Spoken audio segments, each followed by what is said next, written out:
Hello and welcome to the Mycon podcast. I'm Sean Kimbaloye.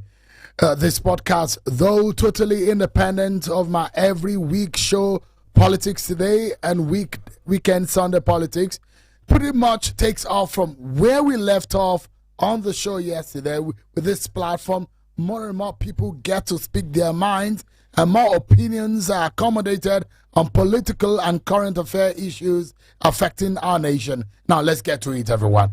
In its over 12-hour-long judgment, laced with legal drama, bashing of lawyers, long and short naps by a good number of the people in the country, including, at the end of the day, the five-member panel unanimously affirmed Bola Tinubu as a validly elected president of Nigeria. And here is a glance at the petitions and the decisions of the court. Well, alleged double nomination, the court held that Kashim Shettima had withdrawn his nomination as a senatorial candidate before he was nominated as Bola Tinubu's running mate. It also said the disqualification issue on which the petition was predicated was a pre-election matter that ought to have been taken to a federal high court and not a tribunal. Manipulation of results, overvoting.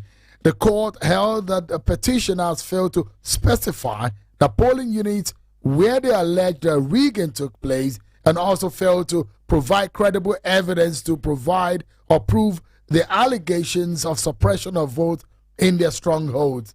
Delay in electronic transmission of results. The court also held that the failure of INEC to upload polling unit results to IRF, an online portal accessible by the public to view scanned copies of the result sheet in real time, did not invalidate the election result. What about the 25% in the FCT, which was one of the positions that have been pushed by the petitioners? The court said all votes are equal. As such, the votes of the federal capital voters could not have been superior in value. Alleged perjury on age, dual citizenship. The tribunal ruled that the information in article's reply was an attempt to smuggle in fresh evidence to make up for details his legal team failed to provide while filing a petition. Alleged drug conviction. The court held that civil forfeiture or non-conviction based forfeiture is not a conviction or verdict of guilt after an indictment, trial, and conviction. But these are some of the positions of the court as far as that judgment is concerned. But, well, by and large, look, when anybody goes to court, you're either asking for or against. You're either against or for. Now, in all of these cases, the question is, well, hopes met or hopes dashed. In terms of the role of the judiciary, what the judiciary did, the manner in which they comported themselves, people asked for televised session in the court. The court says, no, we won't have the process televised, but the judgment will be televised. We will have the cameras face the other side while the judges read the judgment. That was the position. So we're getting a lot of reactions. What does this mean for our nation, for the judiciary, for election? The average Nigerians on the street. Does this make their lives better? In what ways is this judgment relevant in value to the lives of the 200 million, over 200 million Nigerians in this country? But let's get to talk about all of these issues tonight, shall we? And we're looking at some of the dynamics now that this is over. Mr. Peter Obi of the Labour Party has said he's going to court, and also the Atiku Abubakar team have said that they will go to court. In fact, Mr. Abubakar said that, look, this does not mean that the battle is maybe over, but the war is still way ahead. Tonight, one of a passionate supporter of the Labour Party candidate, Mr. Peter Obi, Ms. Aisha Yesufu, will first be speaking with us. Then after our conversation with her, we'll be speaking with the national youth leader of the APC, Mr. Dayo Israel. Ms. Aisha Yesufu is a rights activist, very popular across the country when the issue of the Bring Back Girls campaign became a global phenomenon. He joins us virtually. Thank you, and it's good to see you. I saw that you were also in court, and you seated almost throughout the session in the over 12 hours. But give me your initial view of the position of the court, the outcome of the decision of the judgment, and what to make of it in all. Thank you so much, Sean, for inviting me to your show. First of all, yeah, I did stay. I stayed for over 13 hours in the court, and I was very attentive, and I listened to the judgment as was read by the different justices. For me, the first thing is that I'm not surprised at the outcome of the court. Like I've said previously, what we saw in the court was a movie, and there was a trailer before that movie, and that trailer came in when former Supreme Court Justice Mary Odili spoke. So it already preempted what was going to come out. One of the things that I found very I don't know the word to use, whether to call it, it's not shocking really, but let me use the word surprising. One of the things that I found very surprising was how the same tribunal that had said they were not going to televise the whole proceedings, and everything that happened when the trial was going on, that they were willing to televise it when they were going to give judgment, and also asked that their faces should not be shown. So it was a bit odd, especially for those who watch it at home, just not seeing who were speaking and just looking at the people who were supposed to be like spectators per se, beyond the lawyers that were there, the counsels that were there. So the first thing is that when we are talking about integrity and we are talking about justice, justice must not be something that it's only done, but it must be seen to be done. And the essence for that live transmission that many citizens had asked for was to be able to be part of the process, to be able to see whether evidences were brought in or they were not brought in, whatever it is, before seeing the judgment, because there were certain things that were brought in that the counsels of the different petitioners had brought in, and also the counsels to the respondents had also brought in before the judgment. The justices made their own judgment. So there was a need for people to be able to see that, which was denied. And it's so easy for me. I didn't see any part because I wasn't part of in the court throughout the trial. It wasn't televised for me to have an opportunity to see. And there are a lot of people like me who just started here, who just heard the judgment and what they were saying. So that's for me one. The other thing, just sitting down in the room, because I was attentive throughout. I literally can tell you, other than the time I went out to go and pray, and even I thought they were going to shorten it. So I ended up, for those who are Muslims who understand, I ended up combining Zuhur and Asr together before I went for Maghrib. So I stayed practically all throughout, and I didn't blink, and I didn't even lean back on my chair. So I knew I was very attentive, and I was watching the judges or justices as they're called. I never know which one is always the right pronunciation, but just watching them and seeing how gleeful they were, how ecstatic they were, how joyful they were when they were sort of like tearing into the petitioners when they were reading out the petitioners' judgment. So there was this almost vindictiveness of, this is what we feel. And that's what I saw sitting down there. I'm a witness. I was in that courtroom and I was watching What them. do you think could be responsible for that? Well, I will come to that. Just saying, let me give you that summary of just saying how people talking about, do you think for you to come and prove that there's election malpractice or rigging, it's like drinking coffee in a park or something, like drinking coffee. Do you think we're going to go to the marketplace and go and get everything? The kind of language they were using, I was absolutely disappointed in the kind of language I've seen, I've read about Lord Denning and the kind of things he writes about and how he has talked about what, judges and use of words. So here the use of words that were being read, I can't believe that this is something that should be on ground for the next 100 years, that some citizens are going to sit down and look into, and they're thinking, are we this kind of people that lived 100 years ago? These are what will be representing us when they are reading this thing. And it's for me, from my own perception, it looked as if they were not unbiased the way you would expect them to be unbiased.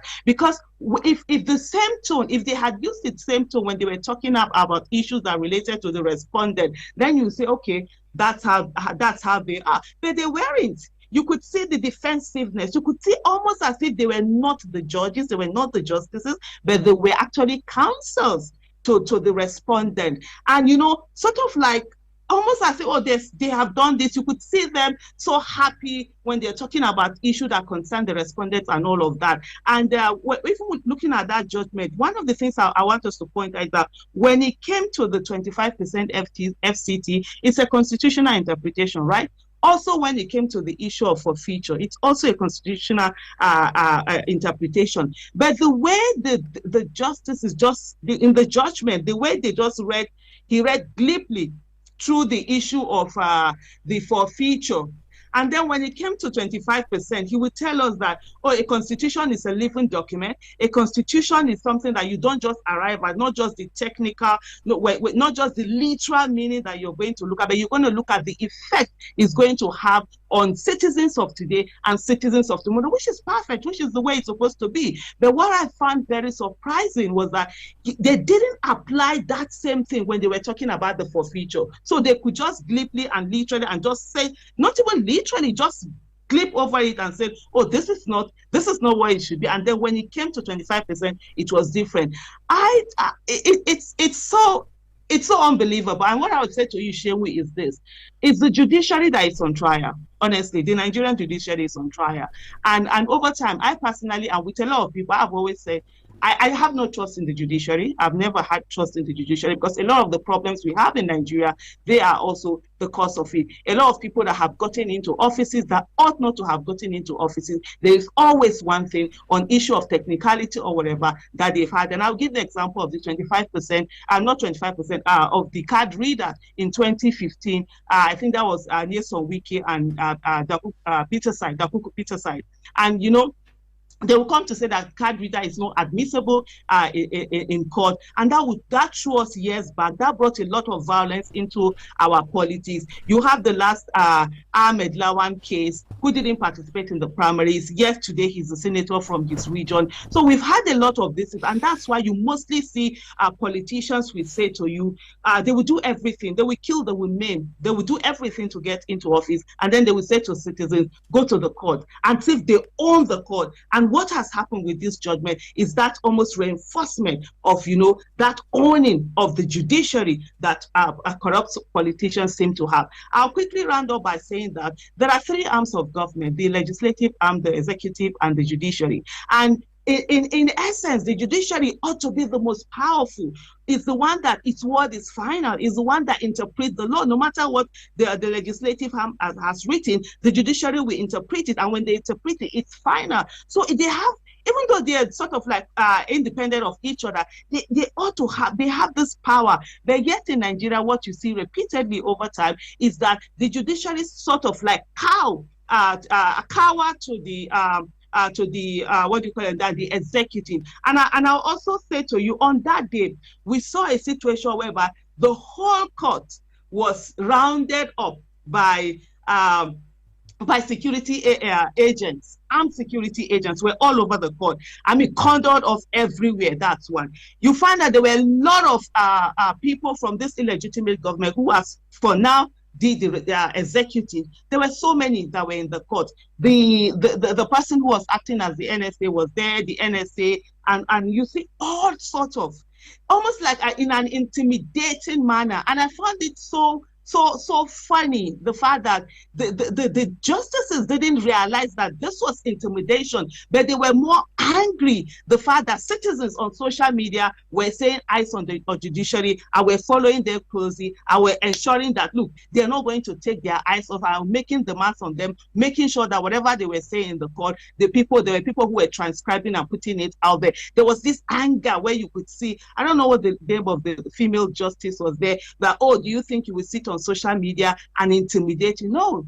Citizens are not sitting on social media to intimidate you. You are being intimidated, even in your own court, with all the security agents that you have. But whether they are saying that, they are there to keep them safe or whatever, but you have, not far away from there were some security agents who were actually protecting some people who were protesting there. So there seems as if there are two kinds of citizens: the ones who protest and get tear gas, and the ones who protest and get what do you call it now, protection from these security agencies. So I think for me, I didn't feel that the fact that they were unbiased in the whole issue, based from their body language, their intonation, their use of words, and how they behave whenever they read anything that had to do with the petitioners. Fantastic. let me take some of the issues one after the other. You were particular about the response of the judges, and particularly what a female judge has said. I like on the issue of the social media and all that.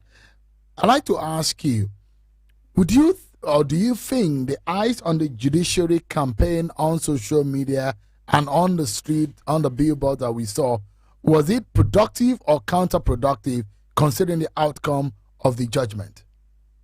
It has the eyes on the judiciary had nothing whether on it being productive or not being productive. People who did eyes on the judiciary are what citizens are supposed to be. They are active citizens who are supposed to occupy their office of the citizens, and they make demands. Governance has two sides, right? The demand side of governance and also the supply side of governance. Those who are voted into office, or those who are who occupy certain, like the judiciary, though they are not voted into office, but they get there, they're also part of governance. They supply.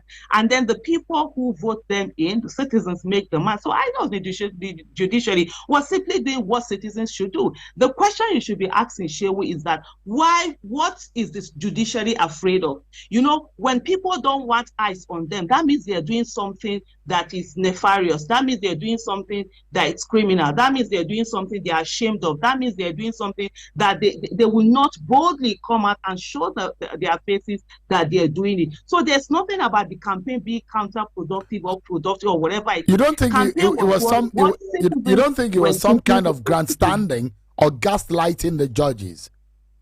Shehu, if you're breathing, are you grandstanding?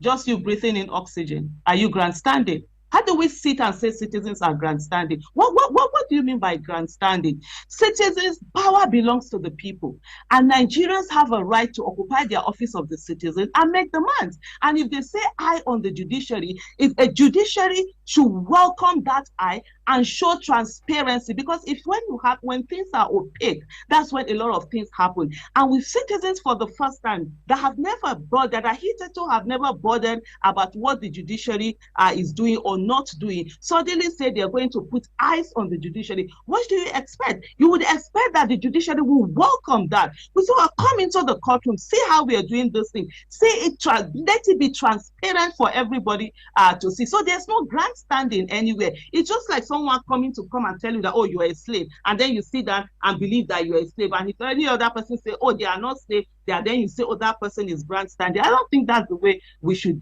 get it. We've lived in a country where over the years we faced a lot of suppression and oppression, starting from even when people are baited, parents or oppress their children, they don't allow them to speak up, elders, teachers, religious rulers oppress people. And then Nigerians have grown up, and we are replacing this, because we are used to this oppression, we are replacing our parents, teachers, and elders, and all those religious leaders that have suppressed them. You replace them with government, and then you want suppression to come, and that's what anybody will think that eye on the judiciary is grandstanding, or eye on the judiciary is something that shouldn't be done. That is citizens doing what they ought to do. That is participate in governance and be active and have their eyes focused on government. I think what we should be talking about, we should be questioning the judiciary and asking them, and that's where I expect the media, most importantly, to look at them and say, what were you afraid of?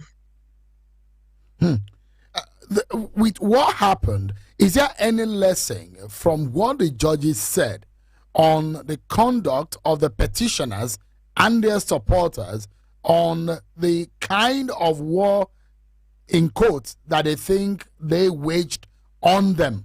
Is there anything that you can inference, that you can draw on any lesson? Because going to the Supreme Court, that same kind of scenario, do you think if it plays out, it's going to all go well? Oh, there's a lesson absolutely that needs to be learned, and I've learned that lesson. And that lesson is that we must begin to check, we must begin to put a microscope, not this time it's no longer eye on the judiciary, but a microscope on the judiciary, and begin to check. I've never even bothered about how do we get these judges into office. Right from the beginning, how do they get in? Is it a transparent process that brings in all the judges? That's one thing that, for me, one lesson that we need to focus on.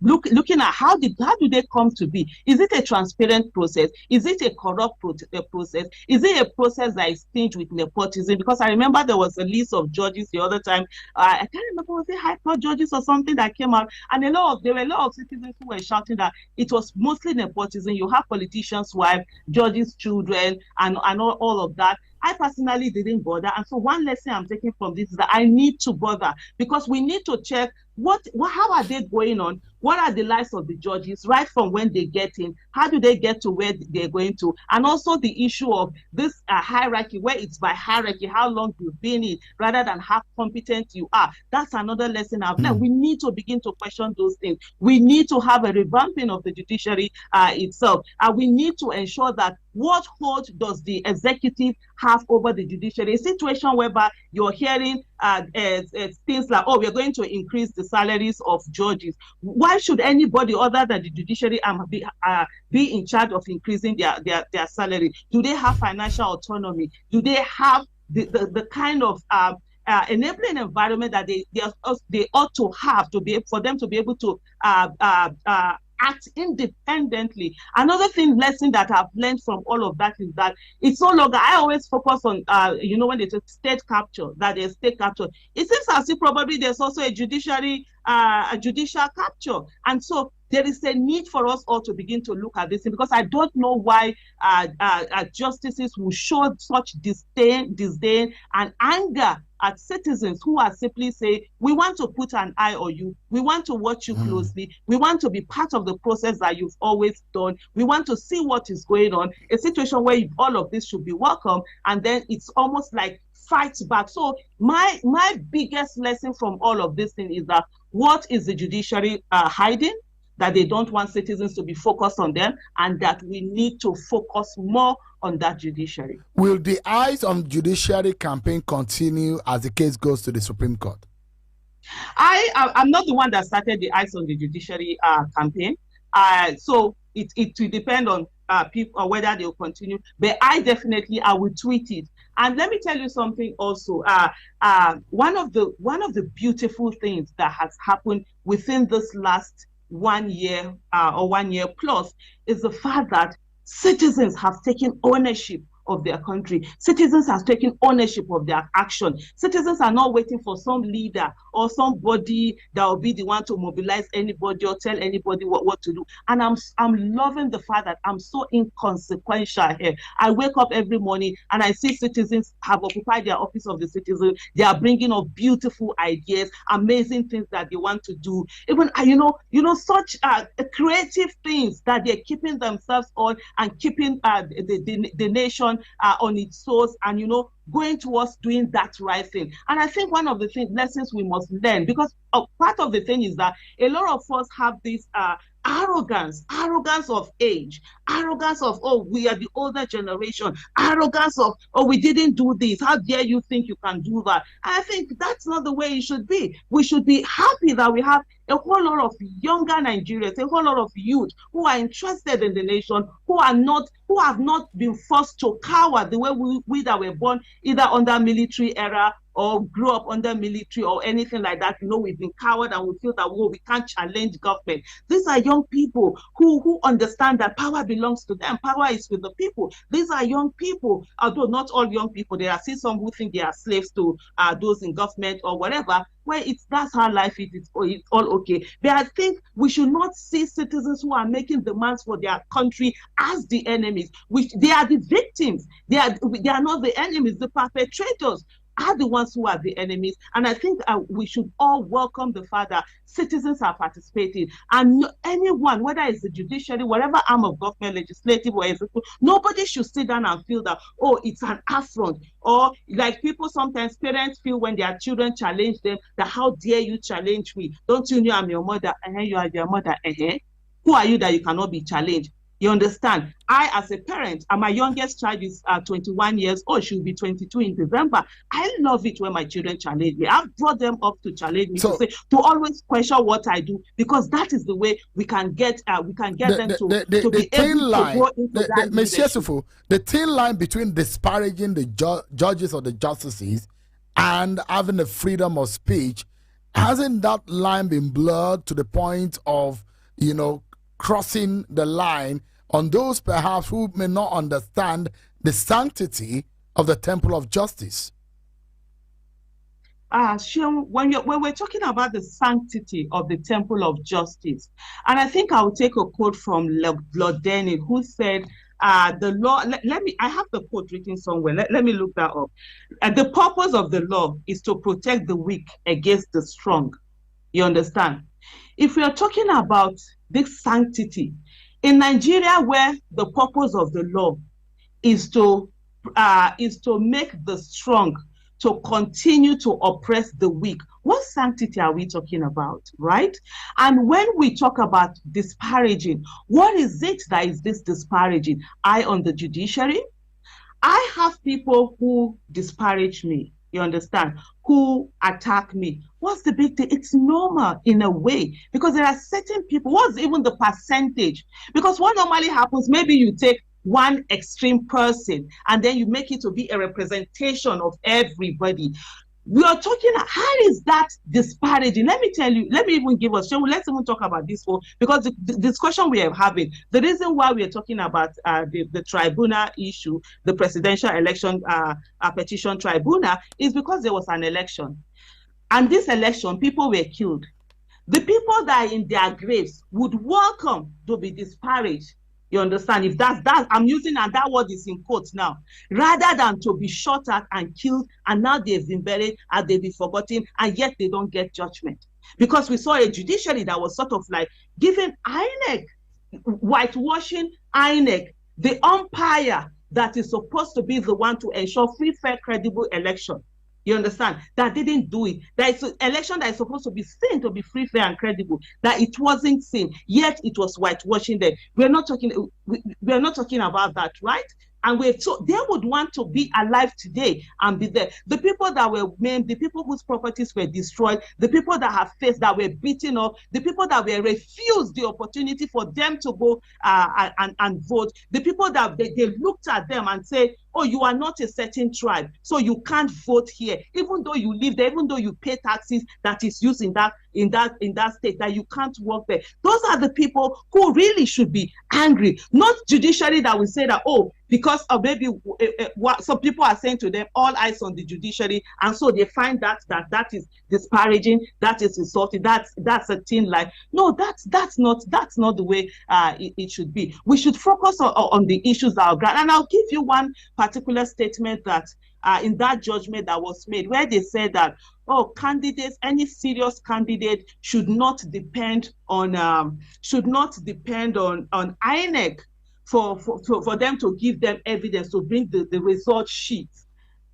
I mean, that on its own have already, the judiciary itself has insulted himself, has disparaged themselves, they've insulted themselves, they've shown themselves up to be nothing, to be people that will be disrespected without them even knowing they've been disrespected. And I'll give you an example. There were times from some of the things, I wasn't in the court, so this one I'm not a witness to it. I will use his hearsay, like from the judgment where we heard some of the things that were being said.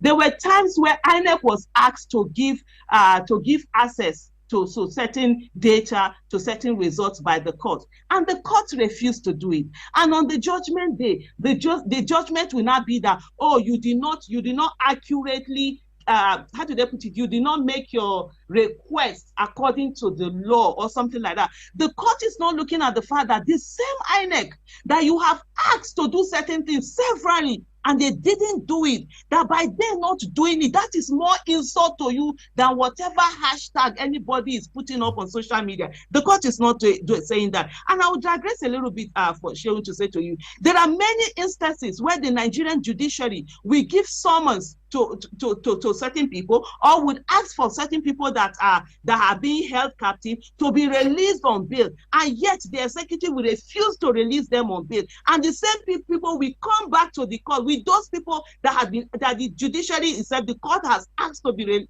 released on bail, that they refuse to. And what is more disrespectful than that?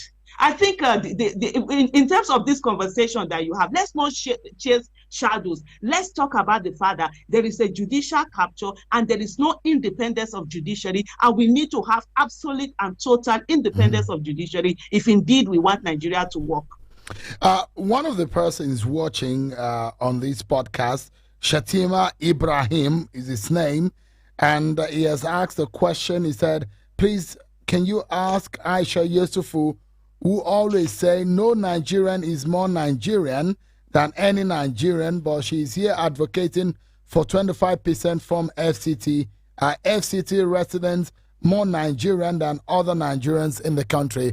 How would you react to him? FCT residents are not more Nigerian than any Nigerian in the country. The 25% is what the Constitution has written. And if we're going to follow the Constitution, then let's follow it. If you're not going to follow it, if there's going to be an explanation on it, no problem. The judges can rule on it. One of the things that I've said, which I said earlier, was the fact that if we're going to say, okay, we are not going to follow the Constitution as it has said, literal meaning, and this is when it comes to judicial interpretation, there are different meanings, ways that interpretation can be made. Yes, there's always a difference between the interpretation when it comes to Constitution and also when it comes to acts or laws. You have the literal meaning where you're looking at it and saying, oh, this is literally how it is written, you will take it. You can decide not to do that. And I think there's the mischief rule, there's the go-through rule, and the purposive approach, which is to say, okay, what is it what was the law before, and there's one that says, what was the law before, what do you want to change? And then the purposive approach, how does it affect the nation? What was it that the lawmakers wanted to happen? So if my take here, and I said to him, is the fact that on the issue of that 25%, it's left for the judges to say whether it doesn't count or it counts. They have. But why would they be glib on the issue when it comes to forfeiture and find reasons and be the ones on the defensive? Because as far as I'm concerned, when they were reading that judgment, both their words, both their body language and everything was the fact that they were sort of like supporting the respondent. I think, was that the first respondent or second? I don't know particularly which one it was, rather than actually, interpreting the Constitution the way it's supposed to be. Let me ask you, there are those who are of the view that, Mr. Peter Obi has said that he's going to the Supreme Court. But there are those who view that if you go to the Supreme Court, you may not get anything different from the position of the Presidential Election Tribunal. What's your take? My take is that, first of all, people can say you're slaves, but you should not make yourself a slave. And there are a lot of people, even when it comes to the court, they say they are not interested in the judiciary, they don't want to go, which is the rational thinking, right, for a lot of people, which is, we already know, judiciary is not today that they've known Nigerian judiciary has no independence, it's more or less has been captured, it's under the thumb of the executive. This is like common language, common knowledge amongst Nigerians. But the thing is that if you sit down and you do not test the system, instead of you being defeated, you self-defeat yourself. And one of the things, like I said, even right from before we went for the tribunal, before Peter Obi went to the tribunal, I always say that, look, it is not our business to trust the judiciary, it's our business to overwhelm the judiciary with evidence. And of course, the court can come and tell you that even if you bring evidence and say that it's not evidence, because they have a bunch of people in front of them that are going to say, as the court pleases, rather than say, if it ensures justice. And I look forward to, even if it's 50 years from now, 100 years from now, I hope we get to a place whereby lawyers are not simply chanting as the court pleases. They are more like, if that ensures justice. So coming back to the question that you asked me, is to say that it will be tested.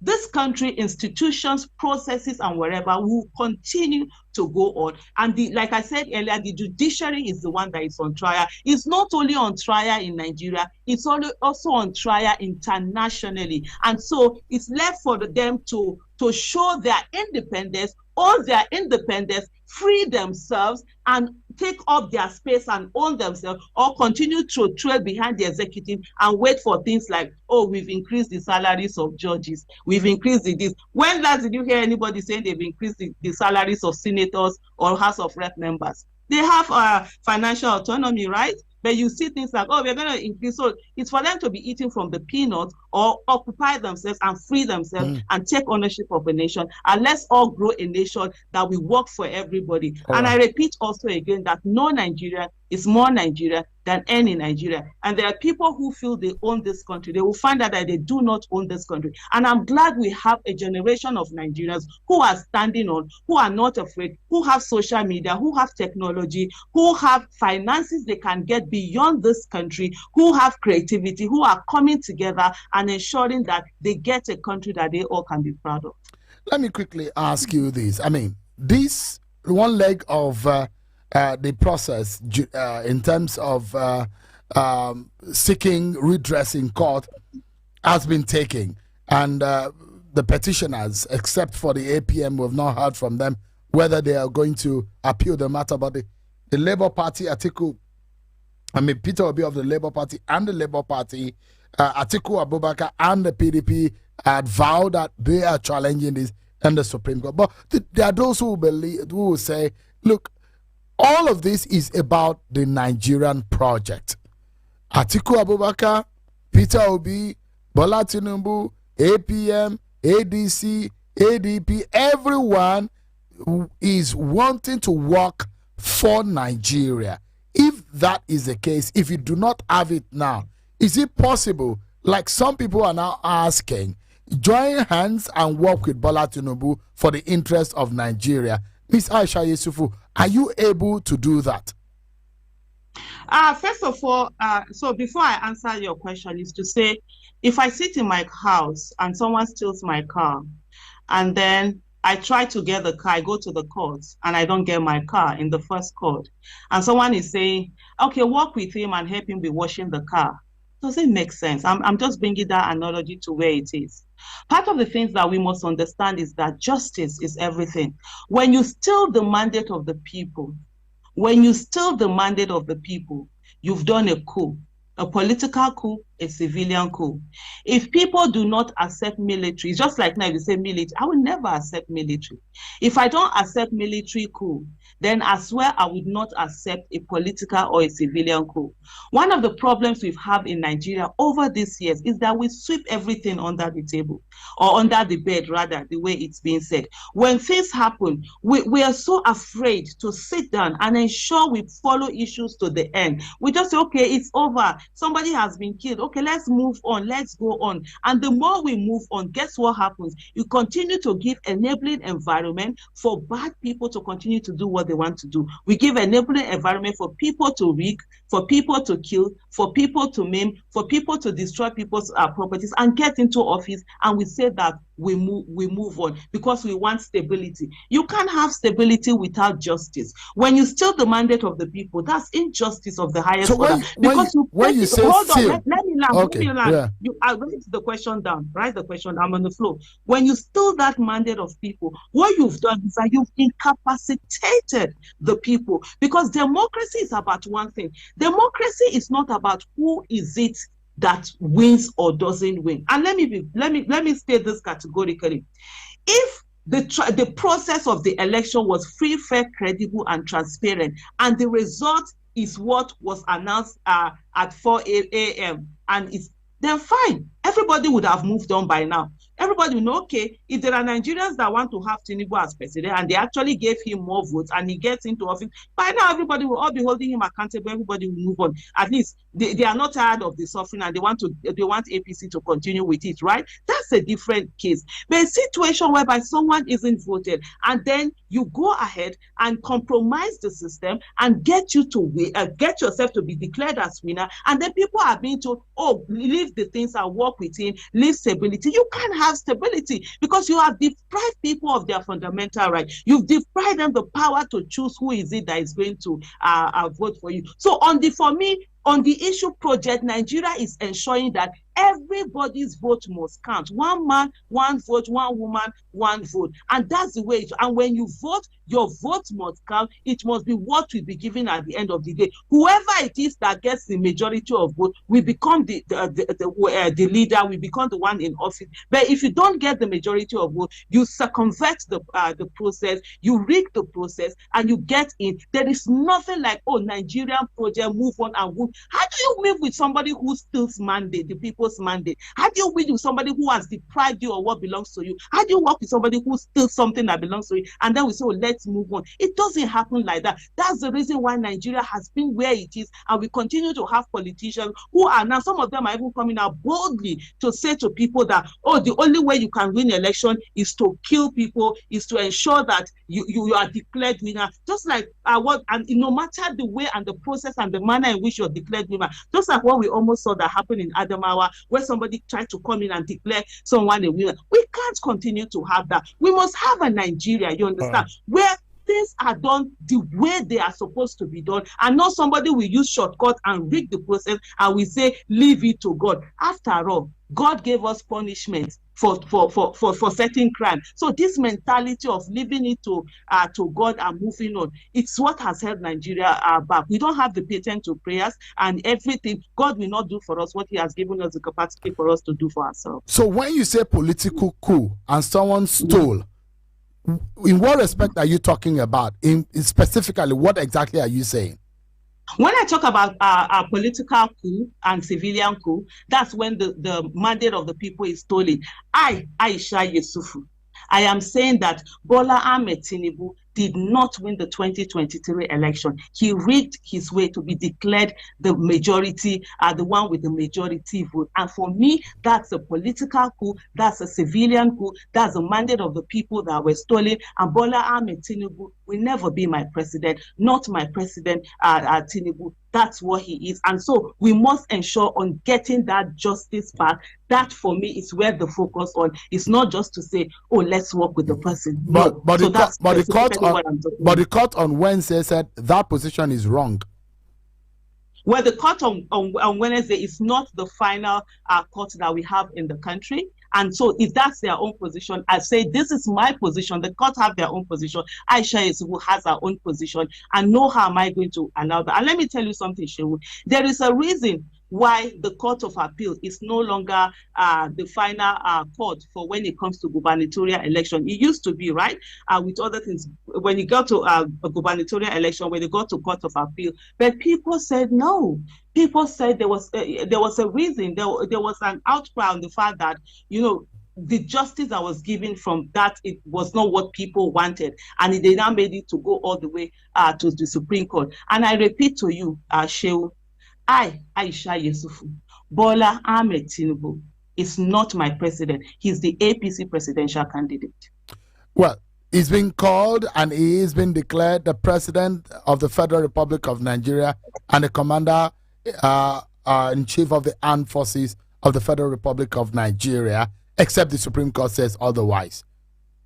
And as you are, as a citizen of Nigeria, if you are rejecting him, isn't that illegal? Aisha Yesufu has declared, Aisha Yesufu, speaking for herself, that Bola Ahmed Tinubu is not my president and will never be my president. As long as he didn't get the even if the Supreme Court says he is the president. Shehu, Aisha Yesufu, let me repeat to you. I said Bola Ahmed Tinubu is not my president. I will never be my president based on the February 25th, 2023 election. And that it is what it's going to be.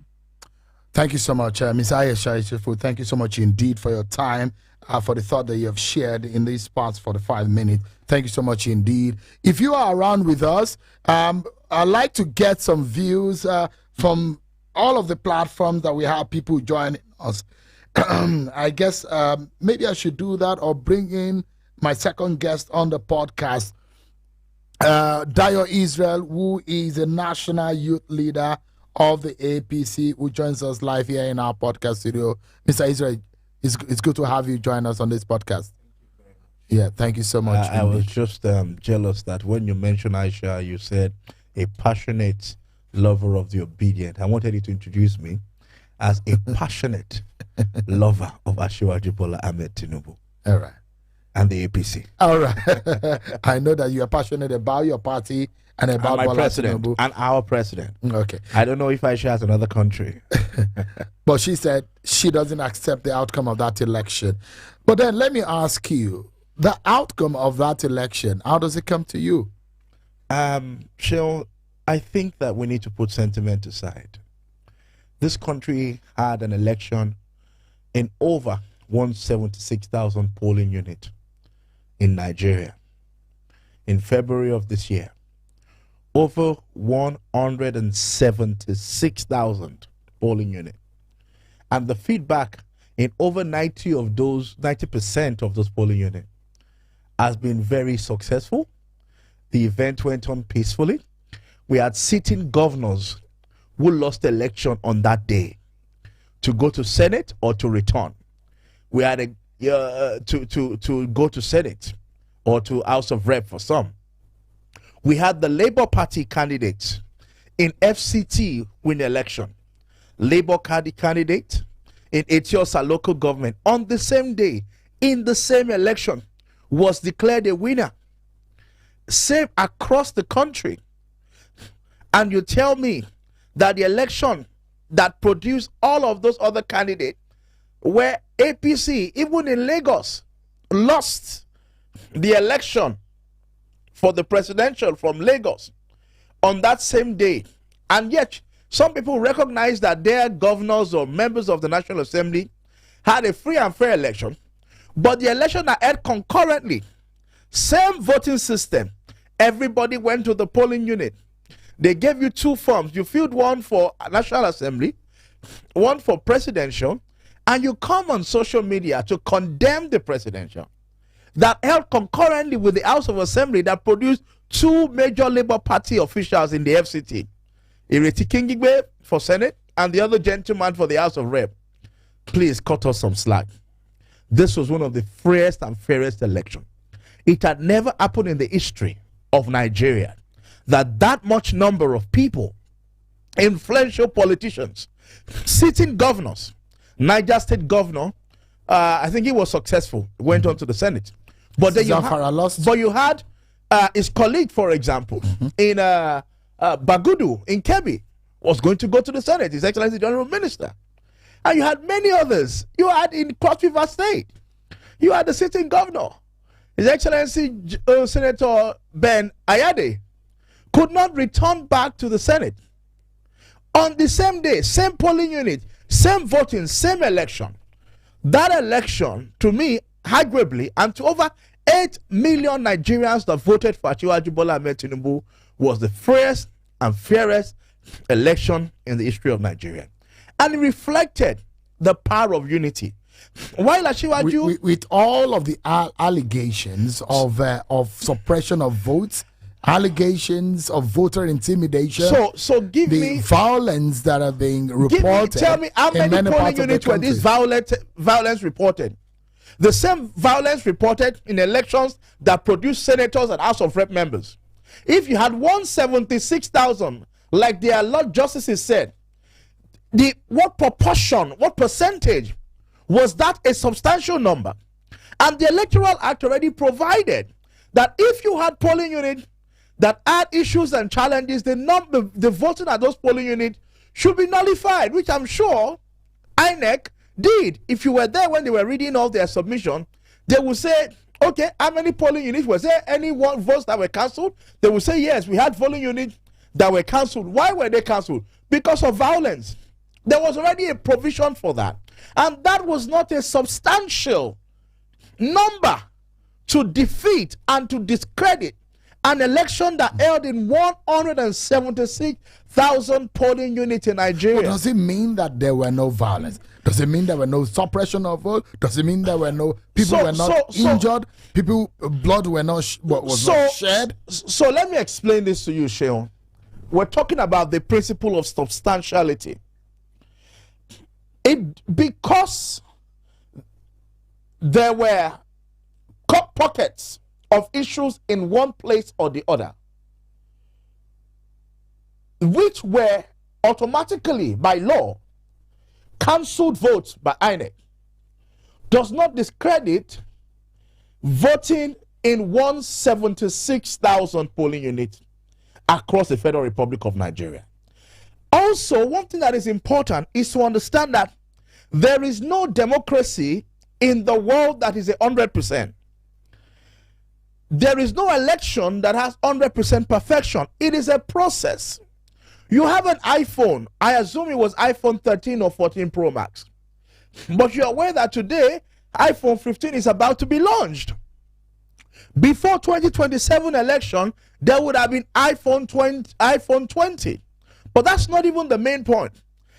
Just recently, the same iPhone that you got the other day, I've requested you to update your iOS to iOS 16, I think 0.6.0.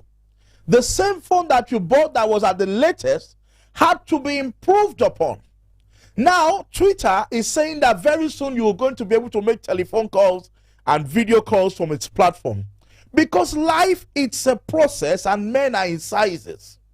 In other words, in 2011, we had an election. In 2015, we had an election.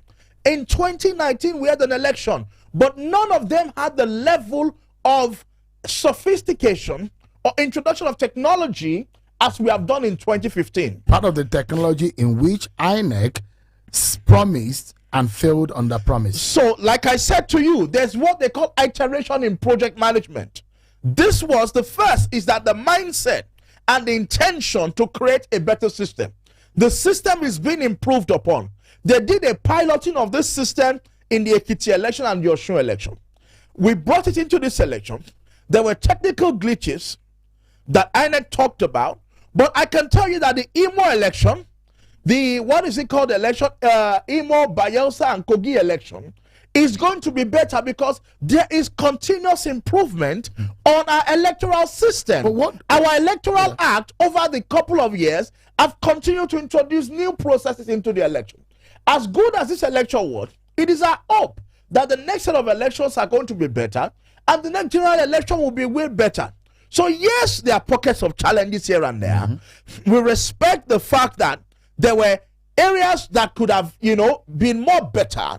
There were issues in pockets of location, but to come here and discredit a whole general election where over 15 million people voted, just because you don't like the man or because your party did not win, that is at most devilish, that is unpatriotic, and that is totally not what it means to leave the office of a citizen. So let me ask you now, is it not suspicious, right, that there were 3 elections on one day?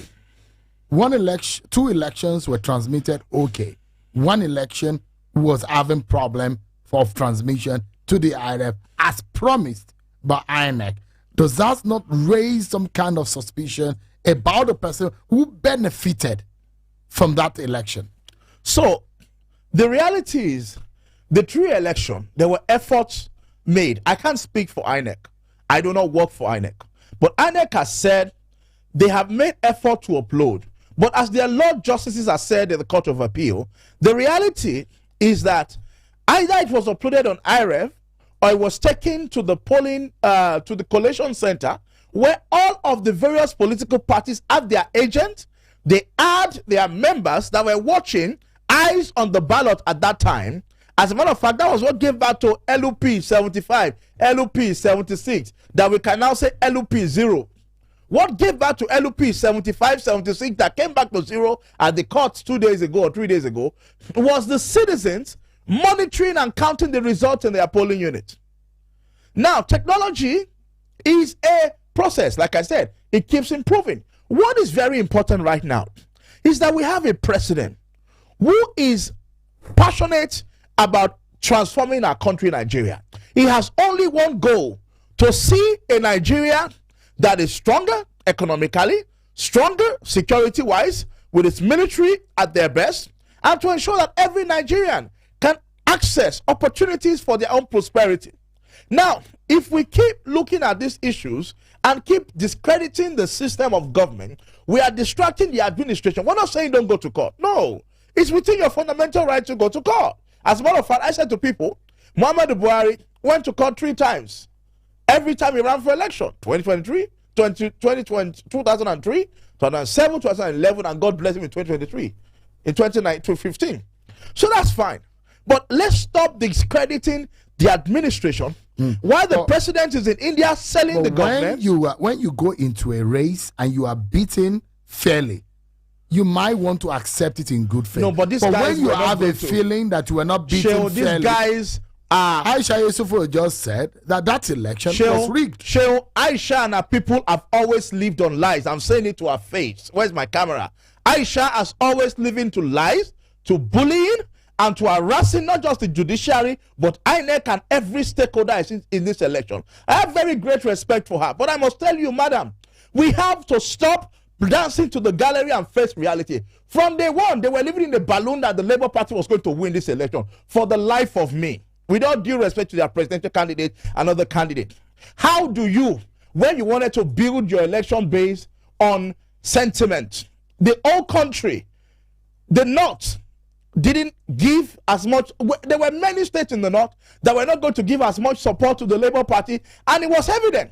But the hype around Lagos and some Christian part of the country, and building it around religion and intimidation on social media. I know how many obedient insulted me, abused me, wished me death, wished me evil. They were coming to harass people on social media. You don't win an election based on harassment, based on intimidation, based on insult, as the obedient have done.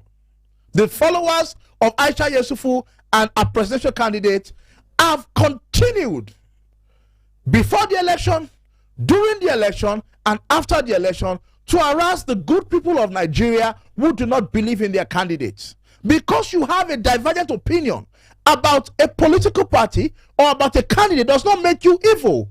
People will tell you, I even if you used to have respect for you, I can't believe you can support so and so. I can't believe you can be supporting so and so. No, that is not how to win the election. I have a right to support anybody I want to.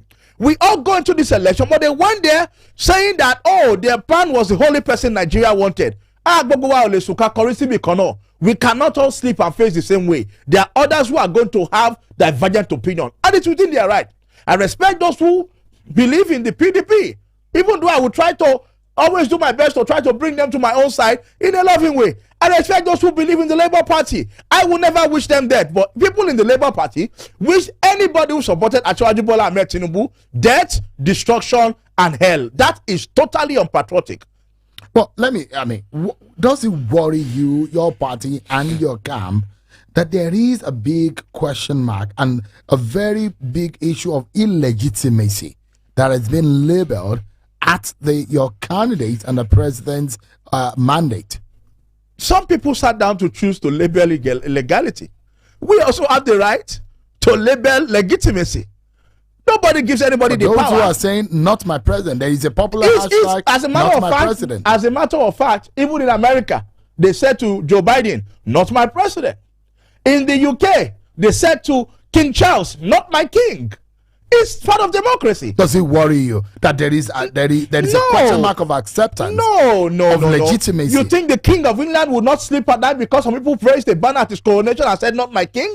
No. But the only focus I have is how do we, with love, win them back or win their hearts and minds into our administration and to believe in us. Because truly, let me now go here. Truly, there are many issues that have given some Nigerians concerns about our country. Many people have gone through poverty, they've gone through deprivation, they've gone through challenge of militarization, they've gone through inequality, and they're yearning for true change. And they may have not seen those changes over the years from the past leaders that have been produced, in particular in the 16 years of the PDP. And so they're looking for where to channel that hope. But my candidate, who is now the president of Nigeria, came with a message of renewed hope. And you can see the transformation that he's creating, the systemic change that he's creating. And so, of course, there are fears that, oh, this is the old order, this is part of the old guard. But we recognize that they're concerned. And I can assure them that our president, Asiwaju Bola Ahmed Tinubu, is fully committed to ensure that we can build a Nigeria that we can bequeath to our own children, that we can fight corruption and inequality, that we can create jobs and make the youth of Nigeria have hope in this country again. And so every policy that he has introduced is in that right direction. If only we can step back from our political sentiment and begin to look at nation building. How do we move this country forward? And look at the policies objectively. I understand where Aisha may have come from. Yes, she has a political right not to recognize, the president until, the Supreme Court gives its own verdict and judgment. Yeah, it's within a fundamental right. But beyond that politics is to say, in the meantime, while everybody is waiting for their own judgment, which I believe by the grace of God, the Supreme Court is going to affirm the candidacy of my president, is to be able to say, are we putting this country on the path of greatness? Our removal of the fuel subsidy system, is it going to help us to restore the economy of Nigeria on a long term? The forex policy, the tax policy, the student loan policy, and many of the programs of the administration, are they progressive to help put this country back on its roadmap? Because this country for 60 years have been in a mess. The mess of the military years, the mess of democratic interruption by, military authorities of many, many years. And our president is aware of that fact. And every action that we're taking is to put the country on that pedestal. So please, I call on all our obedient people. Your yearnings for a better Nigeria is the same for us, either we are in APC or you are in the Labour Party. We all want a Nigeria that works.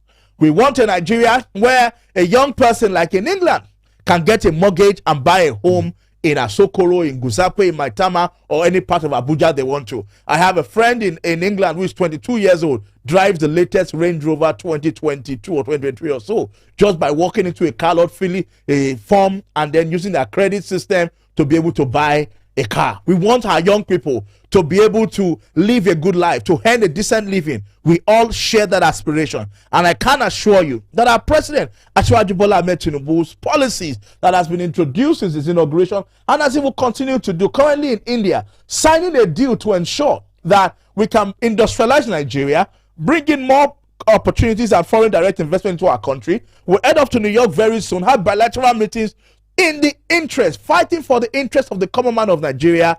We will be able to achieve the Nigeria of our dream. So yes, election here and there, fight here and there, but all of this must not be about I want my person there. It must be about Dayo, nation building. Dayo, why do you think Obedience don't like Tinubu? So I think that there's been a lot of wrong impression created over years about him being part of the old order. People they wanted something new because many of the young people were angry about a lot of things that had happened in the country. But what many of them have not taken time to see is that Asiwaju may have grown over the years, worked with Abiola, worked with, but he had also fought for democracy in Nigeria. He had paid his price. He was in exile trying to defend the interest of our democracy and this country.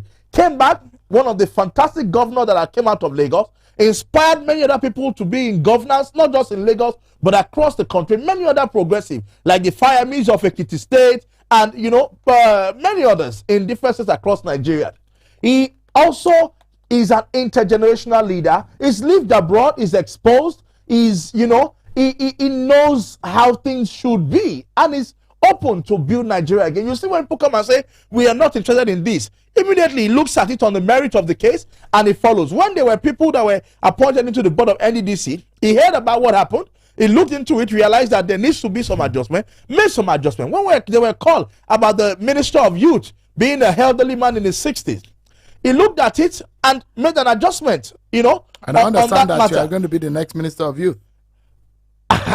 if that's your prayer for me, I say amen. No, I'm hearing from your camp that that's what is perhaps is in the works. Is that true? I'm not aware of anything, but if that's the prayer that you and the people that you've mentioned are for me, I believe that by the grace of God, I have everything it takes to serve the youth of our country. I'm grateful to Aisha Yesufu for giving me the opportunity to be national youth leader of our party and the people leadership of our state. If they feel that I have a bigger assignment to do for the country, I'm more than happy to serve there. But the capacity is there. Let me ask you, for those who think that Bola Ahmed Tinubu, they accuse him of mandate theft, and the supporters of Bola Tinubu will say, on your mandate they are standing, on his mandate they are standing, and there are all those the Peter Obi lovers and obedient and supporters who believe that there is a mandate theft and their mandate has been stolen. What do you say to them tonight? What I said to you is that 8 million plus Nigerians voted for Asiwaju Bola Ahmed Tinubu. The reality is that as of today, and as established by the Court of Appeal and the tribunal, Asiwaju's mandate as the president of Nigeria stands. And we believe by faith that the Supreme Court will do the same. He has everything it takes to lead Nigeria and to take Nigeria to promised land. He's already running a government of national unity. Even in his administration, he has people from other political parties. He has an Accord Party gubernatorial candidate as a minister of power. He has a PDP governor, former governor, as a minister or de facto governor of the FCT, and many other positions where he has also tried to carry people along. He's a unifier. The real unifier is Asiwaju Bola Ahmed Tinubu. And the mandate has been upheld by the court. We stand by it, we celebrate it. And I think for the people who are agitating about the stolen mandate, they have a right to go to the Supreme Court.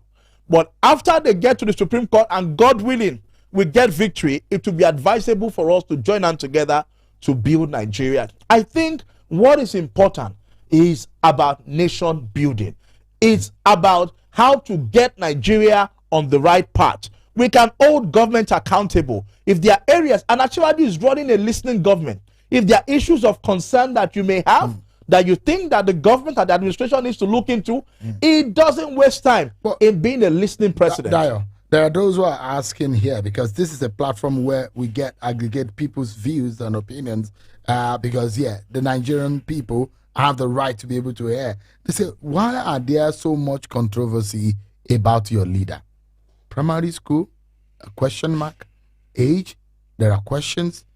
The drug issue, which they went to court, there are questions. The university, whether or not he is the one or not, there are questions. Someone has described him here on social media as one of the most controversial person in terms of identity. But has anybody ever questioned his capacity? But why would a man have so much identity controversy? Sean, that's all the distraction that people are trying to create. No, let's I'm coming there. That matter. All of why is this so much of an identity controversy? So it's this controversy is created by people who want to paint him black, bad, corrupt, and they want to find an excuse. They said you want to call a dog a bad name so that you can do what? So you can, hang it. So these people come with all of this nonsense and nuisance just to discredit the candidate, our president, because they don't want him. They know that he's a reformist. He's going to come and change a lot of things. He's going to come without fear or favor, make decisions that will be brutal. Is he changing anything right now? Yes. I mean, there are those who are criticizing now that, in fact, if things are supposed to have changed for positive, they're changing in the negative direction. Oh, Sheol, don't speak like somebody who is I'm asking you a question. So let me explain. If people are reacting, for example, people are reacting. So let me explain something to you in infrastructure. Yeah? When you are building a house, we have a mutual friend, new leaders. Our mutual friend is Suji Moto. Suji is building the tallest building in Banana Island, which I think is the Giuliano or the Lorenzo or something like that. Now, let me tell you about it. I remember I would throw videos into the WhatsApp group of the piling that was going on in his compound for that building. They went down over 100 meters, maybe 1,000 meters, down into the ground. They had already gotten the land. They had fenced the compound. They were doing their piling, and they were digging down into the ground. If you drove past there, you will smile at 2G and just say, this one, what is it doing, sir? They've covered this place for months. Not building has risen out of here. Why? Because if you want to go up very high, you must be willing to go down very deep. And 2G spent time finishing the piling. Billions of money that is spent on the piling alone before the foundation would have built some estate in some other places. But because he's trying to build a skyscraper, he finished from there, he began the foundation, he did the DPC, you would never have seen what was going on. You will just think this guy is wasting money. If you're an investor, you'll be angry. When is it really going to be ready? Because you can't see anything. So are you just saying, see them pouring cement into the ground? You're saying Tinubu is trying the piling now? Yes, until when he starts doing Nigerians are suffering a lot. Wait now. How do they get a message? Let me finish my analogy. That the so suffering if you is put much. the investment into that building, you'll be wondering, when am I going to see my arrow high on that building? And then he begins to set the block. He's raised it up very high now, but he has not even finished the outer particulars of the interior, and he's been on it for maybe 2-3 years or so. Because when you are building excellence, when you're trying to create a transformational change in a country, you don't see results in 100 days. It's like a woman that is in the labor room. The pang of that baby is very heavy. You are angry. You are squeezing the hand of your husband. It's painful. But when the baby comes, you will be happy for the sacrifices that you made. The pang of birth is what we are feeling right now in Nigeria. We're feeling the pang of a woman in the baby room, in the labor room, that is about to give back to something great. And that sacrifice is going to be worth it when this institutional transformation that Asiwaju is making begins to give back to fruit. Let's be patient. But I recognize it is not easy. It's not easy buying fuel at the price that we're buying fuel right now. It's not easy doing a lot of things. But I can assure you, unlike in the past, this is going to be worth it because of the vision of the man at the steering. And you, while you are doing that, keep the hope alive, keep the faith where you can, hold the government accountable, continuously remind the government that you are here waiting for that transformation to bear fruit. But know that it can be painful. Even the scripture says, our light affliction, which is but for a moment, worketh far and exceedingly eternal weight of glory. So what we're feeling now is a light affliction. If there was another person at the wheel, I may have doubted the impact. But with Asiwaju at the wheel, I believe that God has a purpose for him to be our president at this time, and he will do his best. And I will call on people like Aisha Yesufu. You have your job and your duty as office of the citizen, not just to be criticizing the credibility of the election, but to then hold the president. I love the guy in Lagos who ran against Governor Sanwo-Olu, I think the gentleman, the elderly gentleman with the white beard. I can't remember what his name was. He will go to the House of Assembly and write to them and say, you know what, this contract was given at this price. I believe that this should have been what would happen. They invite him for a meeting. He will sit down with them, share his opinion. That's how to be constructively operating the office of the citizen. Not just going on social media and attacking the person of the president, calling him different names, attacking his credibility, his age, and his date of birth. How is that going to change the price of Gary on the table? How is the age of the president going to help you pay your school fees at the end of the month? What we need is a capacity president who will be able to make decisions that may be tough in the short time, but in the long time would be in the interest of the Nigerian people. Let me get your, I'd like to get some other views. Ms. Aisha Yesufu is still with us. Where do we go from here? There's a whole lot of hurt. The election is conducted, done and dusted. There is the trial court is done. The Supreme Court, will give his verdict if the appeal gets to the Supreme Court. But where do we go from here? There is a strain in our relationship as a people. The unity of this nation has been literally, impaired by our politics. But then, does the president have the capacity to be able to pull the string to put everyone together? First, the president has the courage for leadership, because leadership is about courage. The courage to make tough decisions in the interest of the Nigerian people. I know that is not in doubt. And when he says, this is what I believe in, he stands by it, takes responsibility for it, and if he sees that the path needs to be rerouted, he is courageous enough to say, we could have done this better, and henceforth we are going to make this better. He's a president who has had open doors. He has given people a listening here, no matter who you are in this country. He has always ensured that his priority is what is the interest of the people. But let's not even just pay priority too much on the president. We saved 1 trillion in 1 month just for removing fuel subsidy. And subsequently, we've been saving money from just removing fuel subsidy. The federal government has released billions of money to each of the state government. Let's hold our governors accountable. How are they spending the money? What are they doing with the money? How are they ensuring that lives of people are being touched with the money? For example, I'm from Lagos. I'm excited that we've just opened our, is it blue line or red line that goes from Mile 2 to Marina, the blue line rail services. My governor just opened it last week. People now are going to get a train from Mile 2, and it is decreasing traffic on our road. It's helping also to mitigate on the fuel, because you are spending less money on driving in traffic, less cars are on the road. You know, we need progressive policies across the various states. So go and hold your governors accountable. Don't put too many pressure alone on just the presidency. See how your governors in your state can be effective. Hold the National Assembly accountable. Your National Assembly members are supposed to have constituency meetings at least quarterly, I believe. Ensure you reach out to your House of Rep member, to your senator. Let them know that you're going to be watching.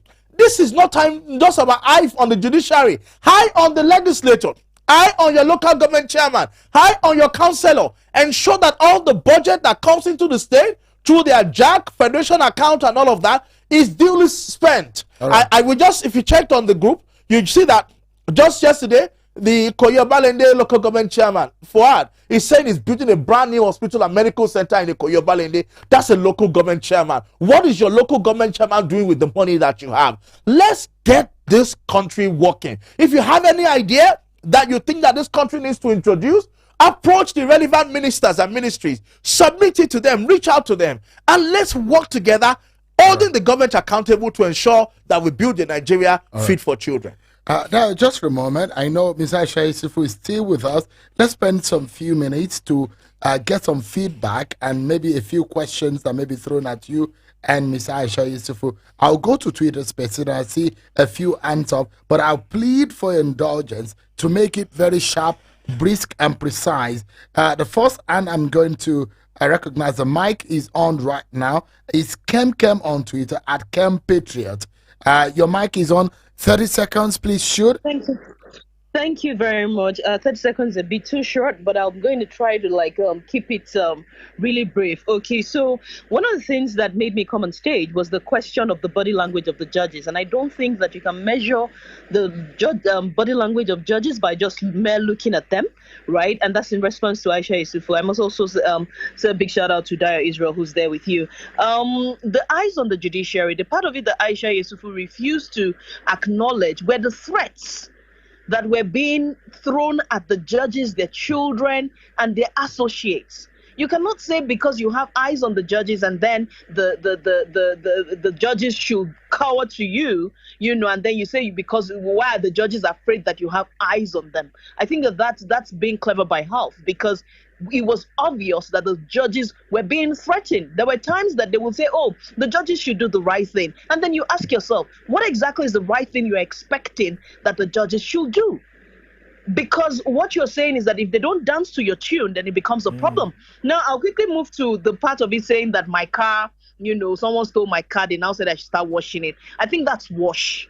Right? And I think it's hogwash, to say the least. And this is why I would say that if you say your car was stolen and they say, what is the brand of the car that was stolen? You should be able to tell us it's a Range Rover 2023, blah, blah, blah, blah, blah, blah, blah. But you can't even describe the car.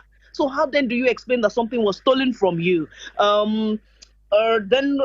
Okay, so I had to quickly write that. Now, okay, I think I'll just stop at that because you're giving me only 30 seconds, but I must give a lot of kudos to Dayo Israel. You're doing a very good job. Well done. Thank you very much. Thank you so much. I have a feeling that a party member or someone that is very close to you or someone that you know. I think she's an objective Nigerian. KemPatriot. Thank you so much, KemPatriot, for your intervention. Let me get yet another view here at Pastor Okeze J. Atani at Onzogbu. Your mic is on. Please, within the 30 seconds, if you can shoot. Yeah, go ahead, please. Okay. Good evening, everyone. I appreciate you, Sheung, and I want to really go face off with Aisha if she's saying that President Bola Ahmed Tinubu GCFR is not our president. Let her relocate to Congo and let her leave Nigeria for us. She can't be stoking violence on social media and be making all manner of negative assertions on our great nation. It's appalling, it's disgraceful, and it's very, very embarrassing for someone like her.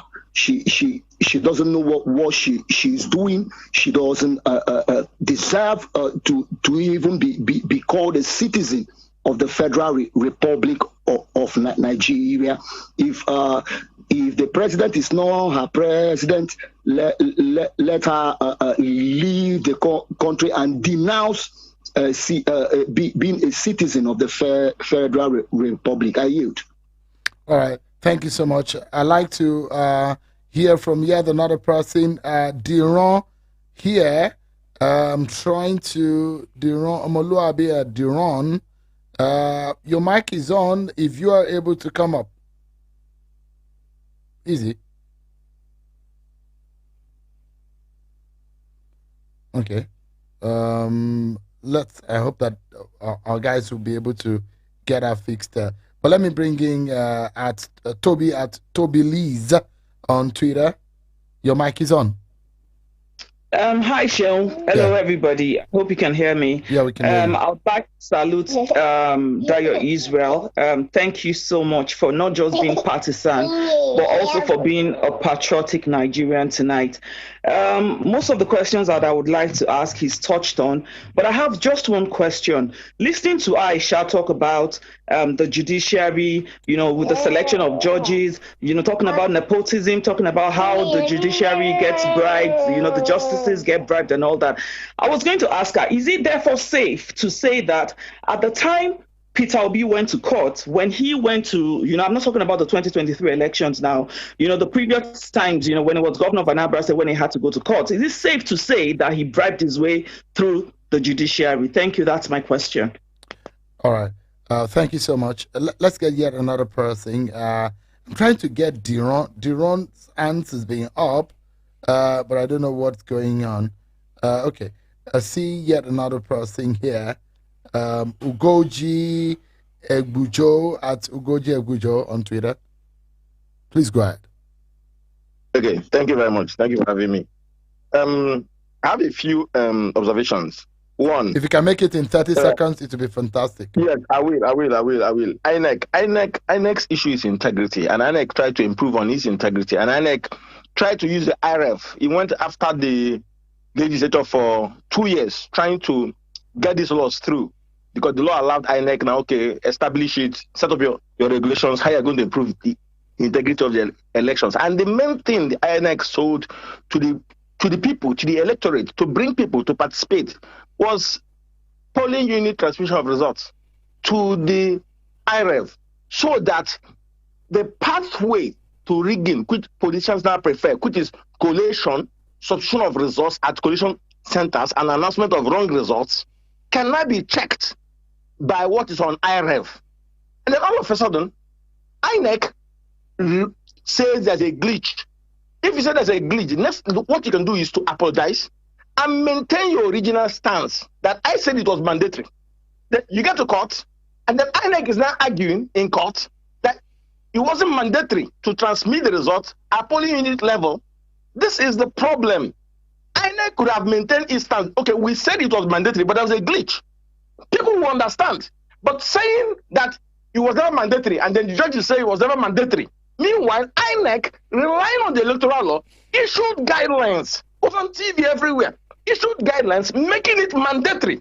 And people believed them. People came out that day after counting votes. They sat with the polling officers and said, transmit. Presidential one didn't go. If INEC had said, we are sorry there was a glitch, we couldn't transmit, we're very sorry, But how can INEC go and say it was never mandatory? We never compelled. INEC advertised the mandatoriness of that provision. INEC did and said, in fact, it was criminal for any police officer not to do that. That's INEC. So you don't build trust by this kind of position. You announce something, you invite people to trust you. When you don't deliver, then you can't even own up to your failing. You find an excuse and say it was not mandatory. These are the issues. Thank you very much. All right. Thank you so much. I appreciate it. Let me, there are a few people here. I don't know why I'm not able to get them on who want to speak. Let me get Adebisi at Ibiro by 2,000. 30 seconds, please, sure. So that you can share. Please sure. Good afternoon. Good afternoon. Thank you so much for the opportunity. I'll just go straight to the point. I cite everybody. Greetings to everyone, actually, not just Chinwe alone.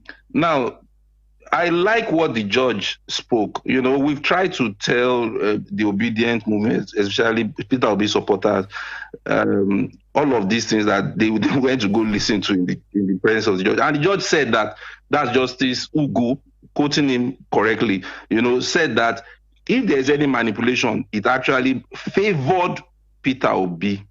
And the results are there. The results are there. We saw what came out of Southeast. We saw what came out of Southwest. We saw what came out of every other region. And we saw how people were being hounded and, forced to vote in a particular way, even in Southeast. And the results showed clearly, you know, so the judge, there was really no case going to even to the court.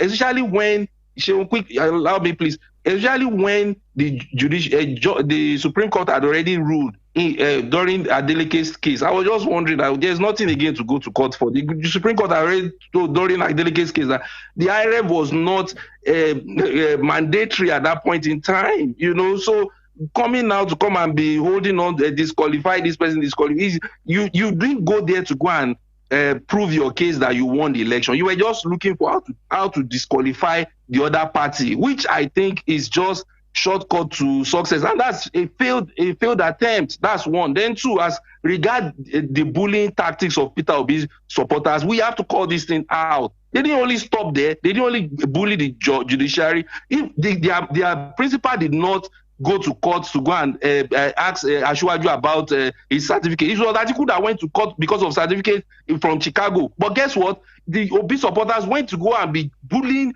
the Chicago State University far away in America, and even up to the governor in America.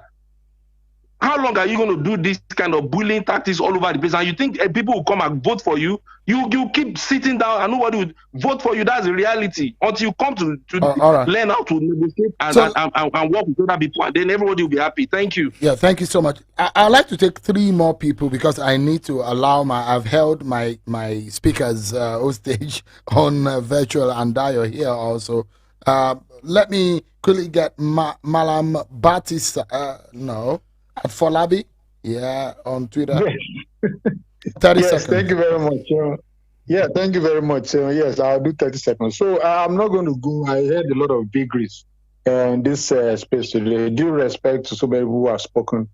What I know is that my conclusion about the Supreme Court, the PPT judgment, is that they were obviously more interested in law versus the justice of this matter.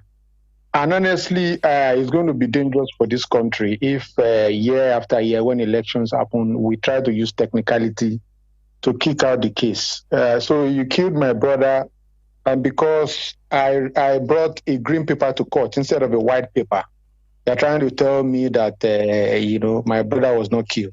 That's not going to help us in this country. So I'm just going to say that I think the Supreme Court needs to look at the case and determine the matter. I mean, how do you account for almost when you look at the final submissions of the parties, you see in one scenario that there were 18,088 polling unit results that are blood, amounting to 2.5 million accredited voters. Where are those votes? Why is nobody interested in, now ignore everybody. The judges, are they just supposed to sit down there and be telling us about technicalities and force on us somebody that Nigerians didn't vote for? That's why Aisha is right. We don't know who won this election. Can somebody tell us the truth? I'm not interested in all these stories here and there. Somebody wants to do well. We have had so many stories. But you see, the intangibles matter a lot. We don't know who won this election. There's another scenario about 39.5 thousand polling units, picture of unknown persons, and all of these things. Can we just get the truth for crying out loud? In the case of the FCT, they seem to abandon the technicality that says you should interpret things literally in the Constitution. They look at what seems to be like the justice of it, albeit a lot of people will argue it. Yes, it looks like justice when you say, you know, it is unfair for some voters to have privilege over other voters. Yes, I want to agree a little bit, right? But they jettison the literal rule of interpretation of the Constitution. All right. That looks like justice. But when sorry, let me just wrap up on this note. But when it came to the 18,088 polling unit result, your excuse was that, front-loaded. That was not said to the respondents ahead. You are not bothered about it. Something that is way above the margin of lead. Anyway, we need to do better in this country. Thank you very much. Sean. Thank you so much. I'd like to get two more persons. Comrade Abiyos Ronnie at @Abiyos on Twitter. Please go ahead. You have 30 seconds. Quickly, please. Okay. Thank you so much. Thank you, everyone. Good evening, the host, guests, and listeners. What I should say here is that soon, and everyone is that, you know, demanding for justice, asking for justice is not an unpatriotic thing. What you all are saying is that, you know, people calling for justice, they're intimidating judges, creating justice. This is wrong. We just ask for justice. You know, is that wrong? Is that unpatriotic? You can't say it like that. Even the Dayo Israel and all these among the speakers here who says like these people who call like all eyes on judiciary, you know, Aisha is there watching the judges, tribunal judges. You know, we have the right to ask for justice. This is the worst. Even what Dayo Israel has said, like election cannot be perfect, no democracy is 100%. You know, all we are asking is improvement. Where is the improvement in the 2023 election? What gives people the courage, the hopes to come out and vote on 25th of February? This is what we will ask for. What does the INEC say? Where are the other INEC guidelines? Why are the judges using technicalities? You know, like they're acting like different counsels. You know, to defend the defender. A defender. So this is very wrong. And right. I don't think like give me just seconds to let me run up. You know, so this is very wrong for anyone to say like people who ask for justice are unpatriotic, who demand for justice. You know, they are intimidating or treating the judiciary. That is very wrong. Let we see the justice. You know, all we are asking, we don't want the tribunal judges, you know, to rule over or to rule in favor of our party or our candidate. All we are asking is justice. All right. The power of the judiciary to. Okay, thank you. Thank you so much. The final thing is Omo Niger at Omo_Niger on Twitter. Please, 30 seconds. Please, shoot. Okay, thank you so much, Sean. So you see, there's a lot of delusion going on. I thank God a lot of people have clarified. But we thank God for the court judgment. Seems sound. Over 12 hours. If they have any issues with it, they should go to court, Supreme Court. And otherwise, President Tinubu remains the President of the Federal Republic of Nigeria, regardless of whatever you say for yourself. Because you are in Nigeria, your choice does not matter. That's the honest truth, though. Your choice doesn't matter anymore, unless the court says otherwise. Thank you. Thank you so very much, everyone. Let's get Mr. Aisha Yesufu back. You've listened to, I'd like to get your closing thoughts on your reaction and your closing thought on what everyone has said.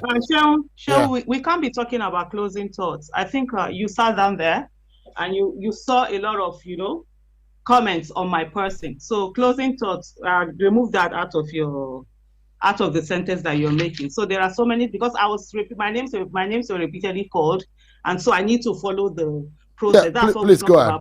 Please go ahead. Is that absolutely okay? Thank you. That's fine. Go ahead. So thank you for that. So let me repeat once again that Bola Ahmed Tinubu rigged the 2023 election, and he will never be my president, and I will not accept him. So it's not my president, Tinubu. So that's on that. Then there's a call I didn't get the name. Who did a quote? He said a verbatim quote of one of the justices, this thing when they were giving their judgment, what they said. And that particular, and I wrote down what he was saying. He said, if there is any manipulation, it actually favored Peter Obi. I think the first person who called, when I was talking about the fact that there was body language issue, there were issue of body language, the way the justices were speaking, as if they were more like defense counsel than they were judges who were supposed to be unbiased. And I think that particular statement, if not anything that's part of that judgment, does say that. So let me come back this thing. One of the things I just want to ask you, Shehu, I hope your eardrums are okay, because there were a lot of shouting going on in the studio there, where it's just two people that are sitting down there, and even if you don't raise decibel of the conversation, the other person is right in front of you. I'll be able to hear it. I'm going to come to something that the person there with you in the studio, I think it's a studio, right? Yeah. Did say. He said Aisha Yesufu has lived on lies. She tells a lot of lies and all of that. One of the things that I'm very, very particular about is if I'm going to fight with someone, it should be someone that they'll be able to say, oh, you fought with someone. Who is that person? Not the one that they'll be asking, who is that person?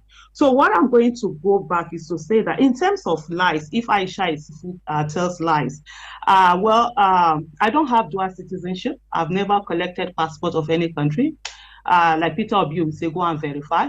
I don't think Bola Ahmed Tinubu would be able to say that he does. Although on his APC form, he did lie that he didn't have any dual citizenship, and it was found that he had dual citizenship. My name is Aisha Yesufu. My maiden name is Aisha Muhammad. I finished my first degree is from BUK, Bayero University, and my second degree is from Ahmadu Bello University. I have a master's in pharmaceutical microbiology, and anybody can go and verify. I do not think Bola Ahmed Tinubu will be able to come out and, that's part of the things that are being asked for up to today in terms, and I will never, in 2019, there were people, they call themselves Buhari's APC supporters, who said they were going to verify my certificate. And I said to them, let them give us the results of that verification. It's been 4 years and I haven't heard anything. I will never take any lawyers or bring up lawyers for them to go and make any university not to talk about my result or my certificate or anything. Hello? Go ahead, yeah. Hello? Yeah, I can hear you. Please go ahead. Okay. Thank you. It was frozen. Yeah. So that's another thing. So if you're talking about lies, we do know who not only says, but he writes these lies down, and that's where the issue of dual citizenship and perjury was stated against Bola Ahmed Tinubu. And I like the fact that there was part of the things that I wrote down as the conversation was going on. You did mention it, which was the glitch. Yes, there was a presidential election that happened, and on the same day that presidential election happened, there was a senatorial election, and there was also House of Rep members election that was happening on the same day. And surprisingly, ironically, we're talking about technology increase over time. Technology is not selective. Technology is not going to change just because the name of something changed. Oh, okay, I can send message to Madam A, but I cannot send message to Oga B, or I can send. It doesn't work that way. If there's no network, there's no network, there's going to be a glitch for everyone. So it's quite surprising, and that's why we are talking about this rigging of the election that went on, where the other results could be transmitted. And that's why you're seeing the things that are happening, where we have some people who ordinarily, if they had always also shut down and not allowed their results to be uploaded, I can tell you, with the way things are now, they wouldn't have won the election. So we had people whose results were there. Before then, I think Edo election, if I'm not mistaken, Edo election, they used the IREV, right? I don't know whether about Ekiti or Shun.